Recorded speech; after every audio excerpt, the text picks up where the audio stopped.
This is the wonderful manga downloader called Manga Crawler. And this has created an awful lot of very happy downloaders who are looking for the entire collection of a manga. Sometimes affording to purchase the manga is next to impossible. Now, I created this just specifically for my husband, but I'm also doing this on YouTube so that others can find out about it too. One of the great things about this is it's easy to download, and I'm going to pull up the website right now. Sorry about that. For a split second there, I forgot to turn the internet back on. Anyway, currently they support several websites. Unfortunately, though, some of the websites are no longer available, or they may be supported by Manga Crawler, but they're not supported by the actual website. Now, down below, I have included the link so that you can go in and download Manga Crawler yourself. This is the link to the downloads, and you just simply click on Manga Crawler 1.3.exe, and it's as simple as that. So I'm going to go ahead and do that. I'm only going to show you certain steps because I've already installed the program, but it's really easy to get started with this. So anyway, you download it, and then you would double click on it to install it. And once you have it installed, as you can see down here, I have my Manga Crawler saved to my toolbar, or my taskbar. The reason why I do that is it's just quicker and easier to access it. Now, I have set up my own website, or my own location, excuse me, not website. But to do that, I had reset it back to default.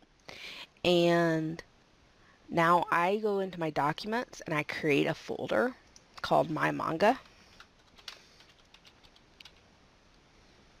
Ow, darn it. Created a new folder in the wrong spot. So go into My Documents and create a My Manga folder. And that's that. Now, any downloads that I do, I will get them right into my documents folder. You can do a page naming strategy, which I don't do. This is just the basics of the tutorial. You can have it minimized to tray on close, which I don't recommend either, because if you want to close it, you want it closed. You can have it play sounds when all the chapters have been downloaded. Again, that's completely up to you. Bookmarks. These are mangas that you've started downloading or you've looked at and they are considered marked, or if you went to the website to look at the manga. Downloading. This shows you the manga that you have downloaded. And series. These are the servers that they have. Now, just because, as you can see, two of these do not actually have anything on them. Kiss Manga has closed down, and Animea has also closed down, so they don't have anything anymore. Manga Fox sometimes has stuff, sometimes does not. It just depends on the manga. One manga will be there and the next manga won't. When you click on one of the servers, you'll see it start going to 0%, and it'll sit there and look for all the manga that they have listed. There's Anime Source will sometimes have stuff, not always. Manga Here always has stuff. Manga Reader does. Manga Share will sometimes have stuff, but not always, and most of the time you'll get an error. I'll show you what that means here in a moment. Manga Stream doesn't have hardly anything, as you can see, and the stuff that it does have is very limited. And I'll just show you what it's like to download. So, download. I wanted to download this one.